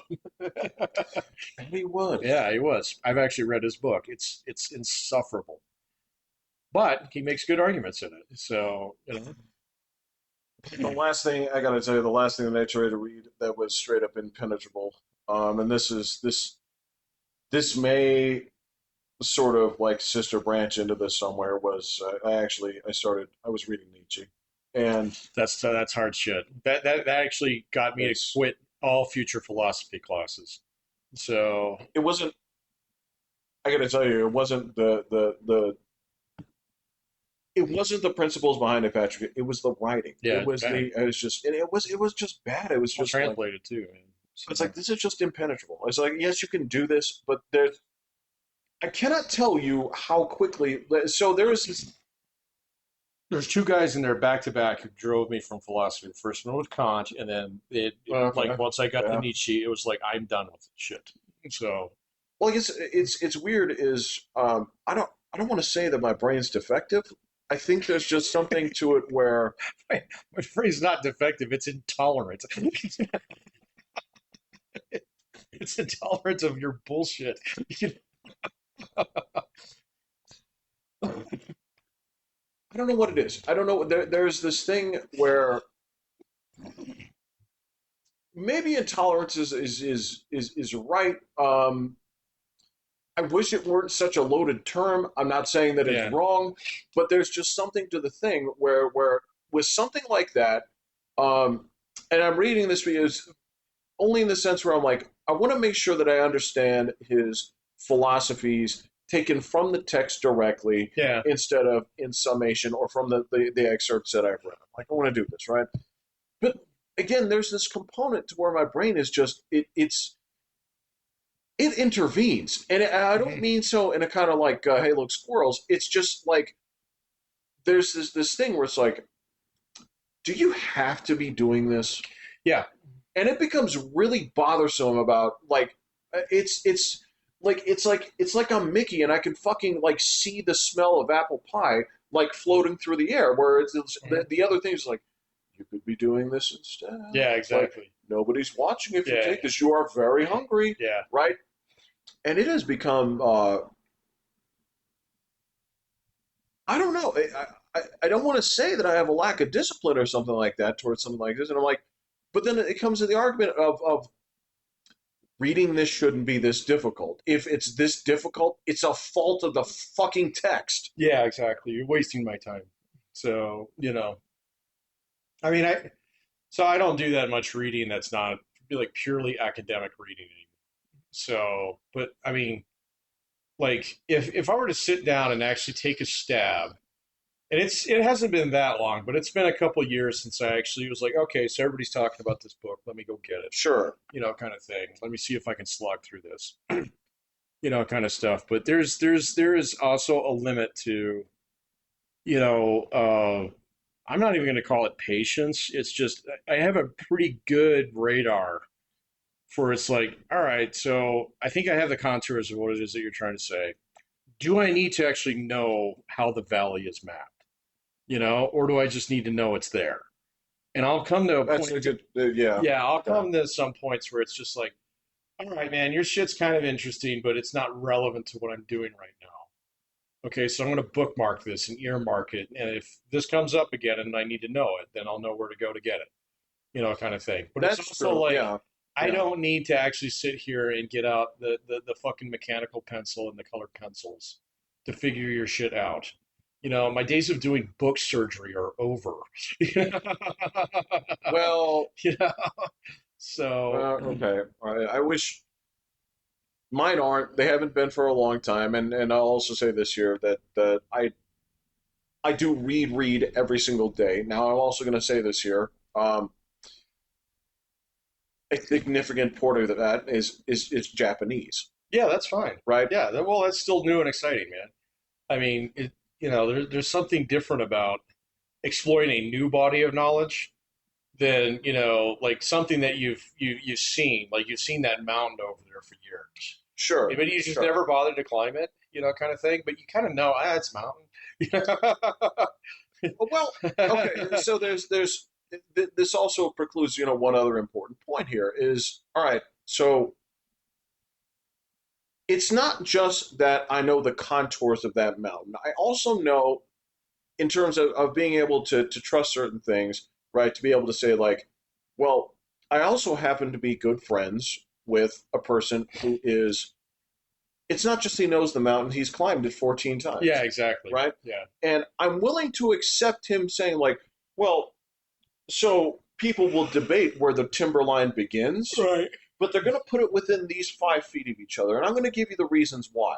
Yeah. I'm not going to look at them and say like, I need to read all 14 people's Oh, breakdowns of this. no, I'm going to take you at your word for yeah. this on this. Now there are going to be some people where it's like, well, you're a mountain expert, you've never seen it, and you're saying a lot about redistribution of income in your mountain book, Yeah, right? it's got nothing to do with that. So I'm gonna Yeah. I'm gonna I'm gonna walk past you. I know you Yeah. call yourself an expert, but I'm Yeah. gonna walk past you, right? So there's a lot of things. Same thing, like Pat. I could mix the poisons myself, but there are people who are better at killing bugs than me, Oh yeah. and if they want to tell me about those things, I'll trust them, Hmm. unless they give me a reason Yeah, not or to. I'll call them to come kill my bugs. That's That's fine. correct. Yeah. That's correct. Yeah. I think that's what my. Yeah, I think you're further down that path because you have other people buy your food. I yeah, but I also, man, like I've been trained in this shit too, Well, where it's yes, like, all yeah, right, so it's like trying to learn a little bit about everything is kind of dumb. So, I mean, to a point. I I mean, mean, to a point, yeah, but I mean, like at a certain point in time, it's just like, all right, so this is actually really difficult. All right, in order for me to understand this, all right, what comes off my plate? Okay, in order to actually make room for this shit. yes, Okay, and then yes. eventually you get to the point in time where you're kind of happy with a lot of the stuff that you know, but then like you start getting into a point like I teach, and so it's like, yeah, I need to be an expert in this. I need to keep up on this shit. Certainly. Okay, Yes. but this is my bag. So if someone comes to me and asks me about this, I'm like, I got you. All right. Or at least can Right. point you to, like 4 or 5 other people that you could hear about, like, and basically get the same thing from. That's fine. Absolutely. But Absolutely. that's a little bit different than, I think my like broadening my pool of knowledge, it really has a run rate right now that just doesn't pay that much dividends. And I've gotten to the point in time where it's kind of like, all right, like how much do I really want to learn about car repair? At this point in time, Well, I yeah, yeah. mean, you know, so I ran into that when I was doing that programming thing. I went through their entire course on Brilliant, and that was not just the Python one, but also their computer science one. I went through both of them. All right, so and then I got to the point in time where I was like, all right, let's take a look at this next one. And it was like, oh no, it's time for you to learn about statistics. I was like, wait a minute, I know there's a lot more to learn about this. Okay, so let me try this advanced one over here. And like 5 minutes into it, I was like, you lied to me. Well, It was like that course was not a prereq for this one. There's got to be like 3 more courses I before this say, shit yeah. happens. And I was like, whoa, whoa, whoa, wait a minute, wait a minute, wait a minute. So this is where this path goes. Okay, and I was sitting there looking at it, I was like, yeah, this got too much differential math in it. I can't do this. Okay, I mean, I could, but I'd have to delete other things on my hard drive in order to Certainly. get this. And okay, never mind. I'm good. Kind of thing. Let's go back to something where okay, there's other things that I do know a lot of shit about, but there's a lot more that I can learn. Yes. And it's like, let me go do that. So and let me go poke at that a little bit more, because it's just like I just I don't have the bandwidth for this. So because the stuff that I do have is pretty fucking high frequency, you know. Sure, You sure, sure, sure. Yeah, well, that I can understand. And so there's 2 points that I'll make on that. The first one is in terms of like a general knowledge about a lot of things. So I don't think I'm good. there's I've got I don't that. think yeah, I don't think there's any harm. Well, actually, I can argue that there's a lot of benefit to. So when when the diminishing returns kick in, Yes. right? And that's the thing is I don't think there's any harm in everybody knowing a little bit about like, okay, well, so if this happens, Yeah. And if you do find yourself here, these are five things that you can look for in the wilderness that you can safely eat, Yes, and exactly. everything else don't Yeah. touch. This is how Right? you get out of here. You know, I think very that's. basic. This is how you change a tire. So this is how you like, fucking change a light switch without electrocuting yourself. I think that there's a This is basic first aid. right. Yeah. I think that there's a lot of benefit in a lot of people having that base knowledge, right? Yeah. And I think that you can really tell the point where when you see the videos of like, well, hi, I'm Mike Green, and I'm a professional survivalist for 35 years, and let me tell you why this is bullshit, right? Yeah. And Yeah. they're going into the things of this in the same way where it's like, well, this is how you check the timing on a 62 GMC, but I'm out. but here's the thing: is 61 is a little bit different. Yeah. It's same, but different, as you like to say. Right. Same, but different. But if you try to do the same thing, it's going to blow up every time. Yeah. Yeah. All Yeah. right, sit down for the next 6 hours, and we're going to show you on this. And it's like, We're gonna tear this thing down. right. Once you hit that point, the other component is I don't.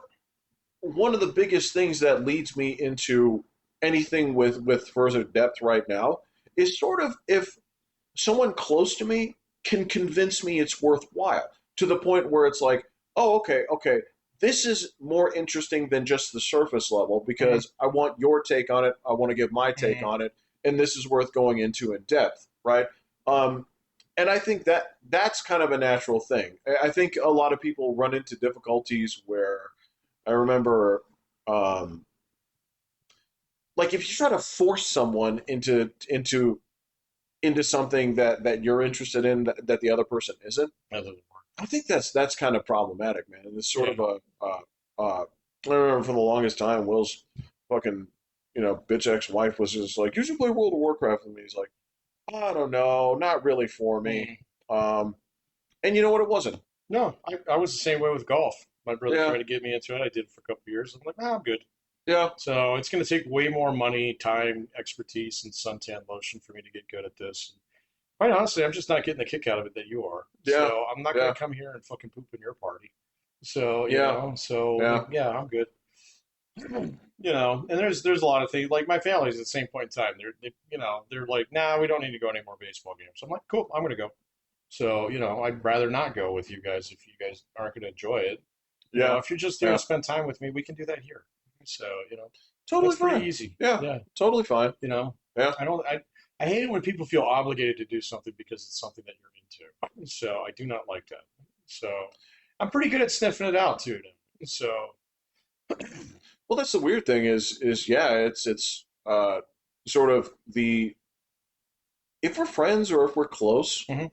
we're going to be that way depending on whether or not the activity that was once there is no longer there. Yeah, absolutely. I You'll mean, find new shit to do. So, dude, marriage is the same way, man. My wife and I still don't have very much in common. We've been fine. We've been fine for 25 years.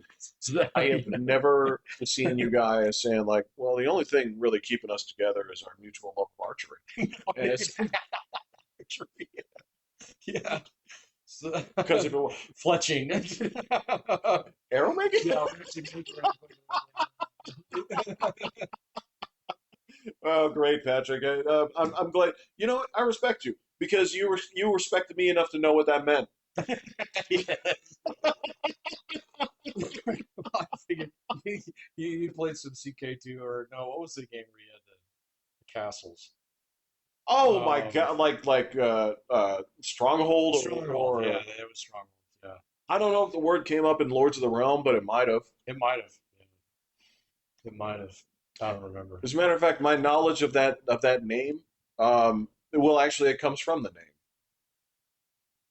Is looking at what a Fletcher was. Yeah, I remember there was a Fletchery or something that you had to build. Maybe that might have been an Age of Empires too. It could have been, Could have been. like I said, I knew it because somebody explained what their name was. Right, right. It's sort of like, well, we did Noah Carter, so somewhere in that person's history, you know what they did? They put hoops on wagons. No, that's a wheeler. That's a wheeler. That's a wheeler. Cars It's makes the cart. I they they either make it or they pull it. Oh yeah, they might. Because I think at Yeah. part right, maybe the That's person that that's the person manufactures who the makes the carts. cart. So the carter is the guy who drives the carts. Yeah, I think. It sounds right in the sense like that's what like a porter does. Yeah. You know what? I wish right now we had a robust band of nerds. But a porter was someone who carried it on their back. Well, they're moving it. Right. I thought they were like Sherpas. You know, where they carry the shit on their back. I thought that was a porter. Because you have portage, which is where you carry the canoe over your head. Oh Jesus! Yeah. Okay, you got me there. I trust your knowledge of ancient Guildy English better than mine. Yes, but this Patrick, this crosses into your realm of transportation based history. General bullshit That's knowledge. Yeah. well. Listen, I'm going to say this. There's a reason that see these things that we're talking about here. These were the interests of the people who built the games that we played these from. Yeah, that's true. Yeah. So I would argue that the original makers at id Software that made Wolfenstein 3D, Mhm. I think their interest was guns. I think their interest was World War Or II. two, shooting Nazis, I think they zombies. I think they took 1.5 years of German, but I don't think that was the basis upon which they formed the game. Nope, not even a little bit. Yeah. My life. Yeah. In hindsight, I cannot tell you how funny that is to me every time I hear that. Oh yeah. Yep. Like they were so it's not even that they were sure of it, it's that they didn't even bother to ask. Like they Mm-mm. didn't even like a restaurant like nearby Do you have any advice? where they're Hey, I got a question for you. kind of like, hey Heidi, could you like can we run some things by you Right, Heidi. Yeah. or whatever? I don't know. Yeah. Fucking I don't know. What's Gustav. Yeah. okay, fine. I'm going to presume they had a female waitress, but that's fine. All right. Yeah. I guess we're going to go to the. Well, I won't say the cook because that would be like Jose, Yeah. um, but yeah. So it's a kitchen. I mean, It's it is kitchen. what it Yeah. is. There's It no, is what it is. but yeah, they didn't even bother to look that up. Why? Because I don't think that's what their I don't. No, interest was. no, that wasn't their interest. So then, I mean, I've seen some videos on those guys. They were actual math nerds. So, None of that is surprising. no, no, no. Designing that whole 3D system. Yeah. I saw one that was on the same guys who did Diablo, and they were kind of the same way.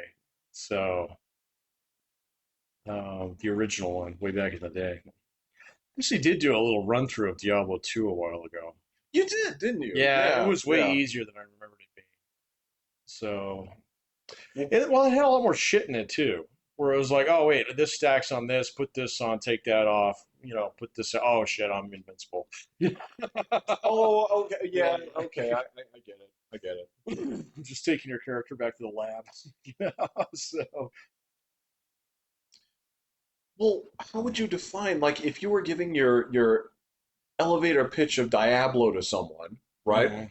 What would you say like so what is the core of this game? So the core of the game, as it was pitched, was basically supposed to be a turn-based kind of like they call them what roguelike. That term didn't exist back then. Yeah, I know. It's kind of reverse engineered. But it's basically a D&D type game. It's a sword and board, or arrows or spells. Kind of thing where you slay monsters and save the town, whatever, And that's that the kind of tough thing. part is like, but aren't there a million games that do exactly that? Yeah, but what they did different was, they actually pitched that game as that, and a lot of people were like, "Meh." But they were actually building the model while they were working on fucking. I can't. It was some version of Madden or something like that at the time. Oh, okay, Yeah, yeah, that they yeah, were working yeah. on. And this guy figured out, like, just with a couple lines of code, he could turn it into an animated game. So that was real time.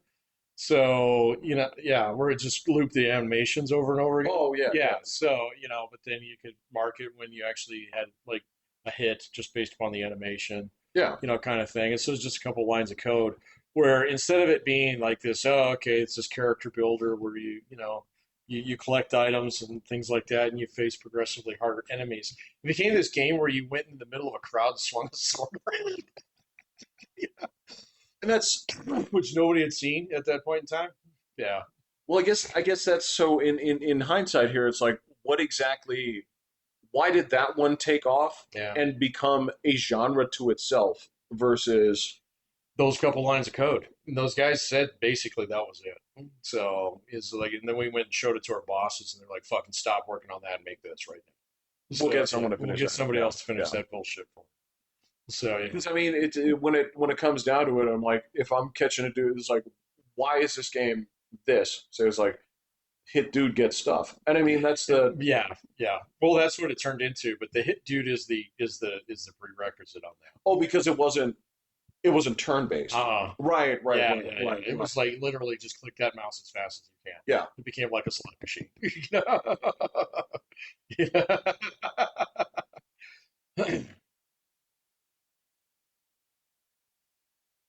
that seems like that is a mosquito net level fucking unintended And it's consequence. one that actually didn't kill all the villagers. Yeah, exactly.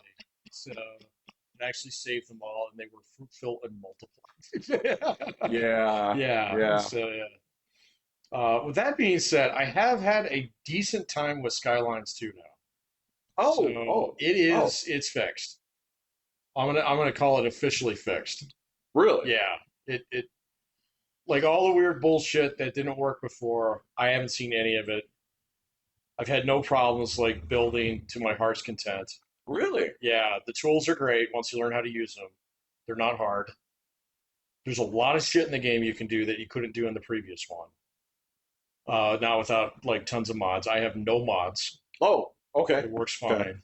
Yeah, and I'm back to like watching ants. So it's got that like initial Skylines feel to it, where it's Does it like, really? yeah, this is fun.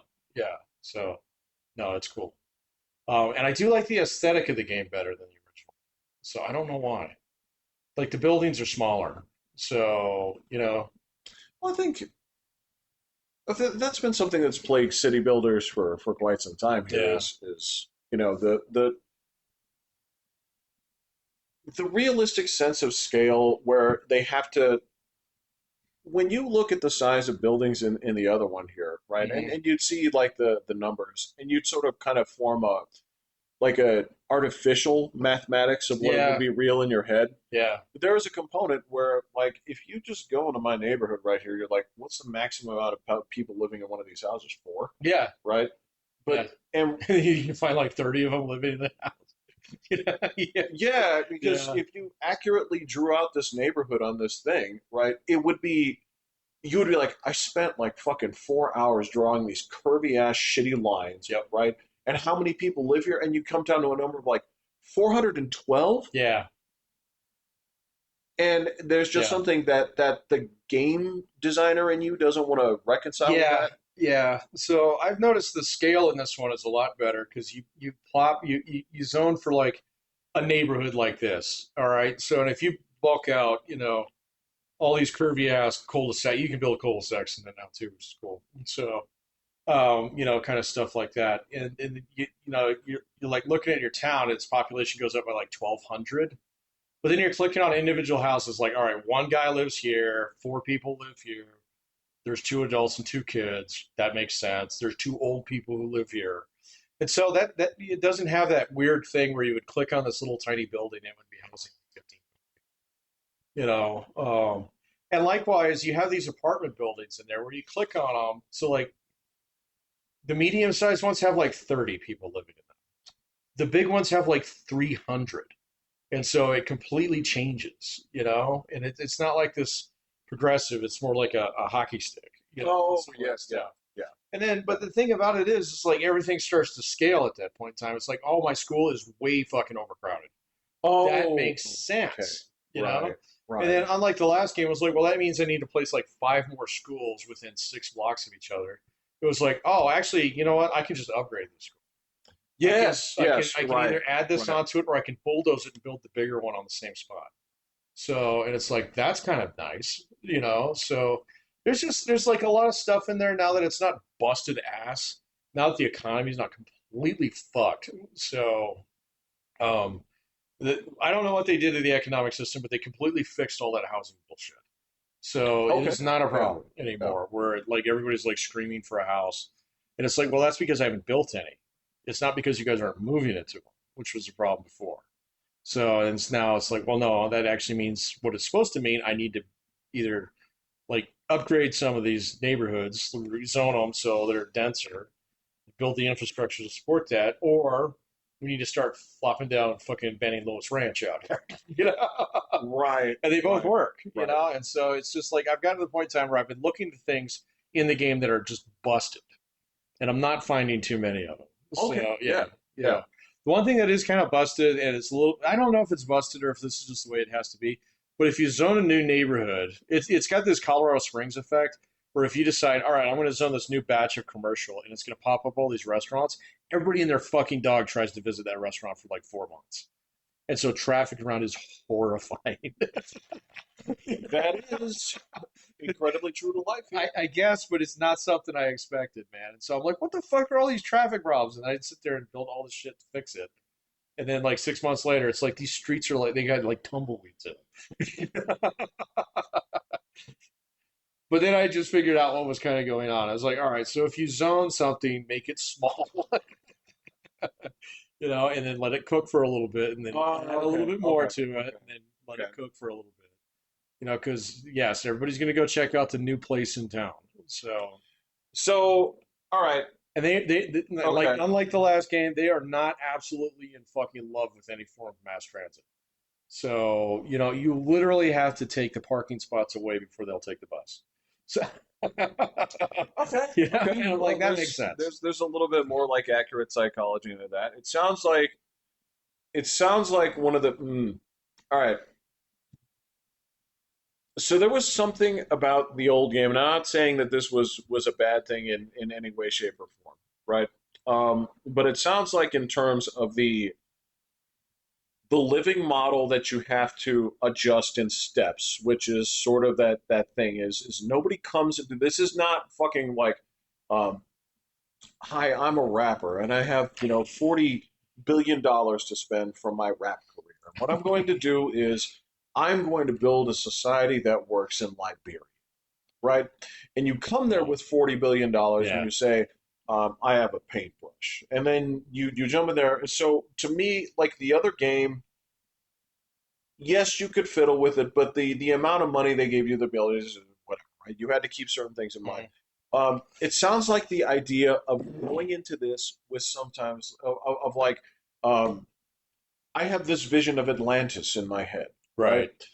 Where instead of doing that, you can possibly work toward that, but it sounds like a lot of like, yes, but the city that you have exists. Yeah.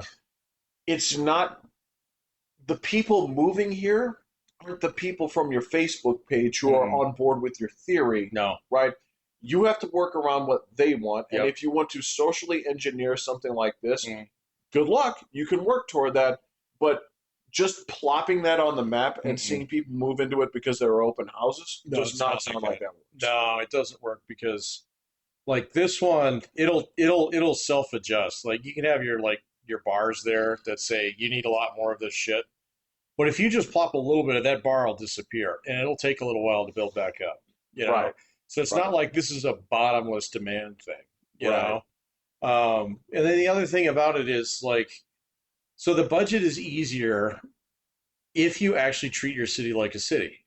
So if you treat it like a fucking Saudi Arabian mega project, yes, you're gonna die. Okay, your city right, is gonna go right, so fucking bankrupt so fast. But like, if you just like, if you don't build it unless you need it, kind of thing, right. it's not hard to actually keep a pretty decent balance sheet going. And that's even on the like the normal game difficulty because there's two modes. There's like easy peasy, build what you want, and then Right, there's like right. the okay, so this is realistic. kind of thing. And I'm telling you, man, it's not busted like some of the DLCs did to the last one, where you could turn your city into a communist utopia. Right, right, So this one, right. taxes actually work the way they're supposed to work. And so if you build a whole bunch of these extracting industries, like all these farms and shit all over the place, because you look at like in the very beginning, I'm like, all right, well, let me lay out my grid and blah blah blah. And I laid it right over all this like really good farmland.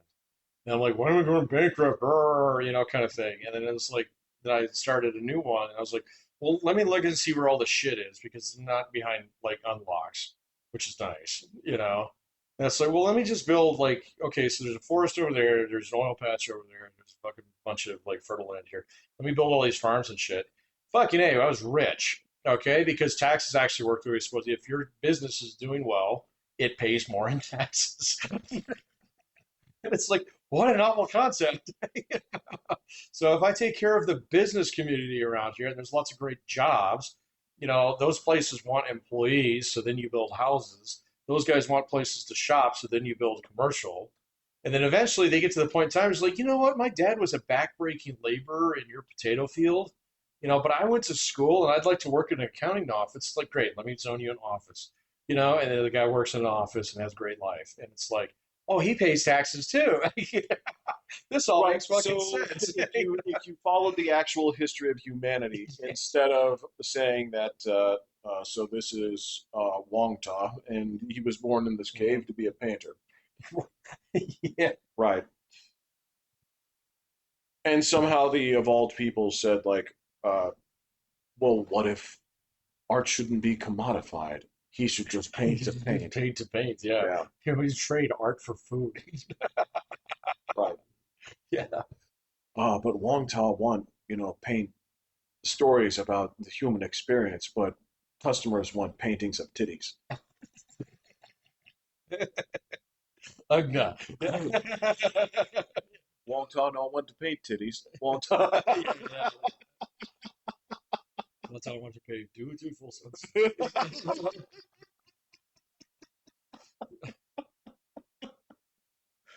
Am I wrong? No, you're Is not there, wrong. is there, Yeah. this, Wong-taa this, expects praise and admiration from the entire community. So Wong-taa want opinions known and respected. Holy shit, dude.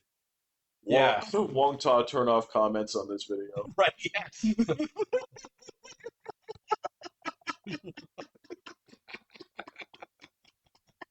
There you go. Yeah. What's a height ratio? Wong-taa say, like, subscribe, Right, yeah. and like, comment. Check out Patreon. Shut it down, Pat. Support my work. We're done. All right.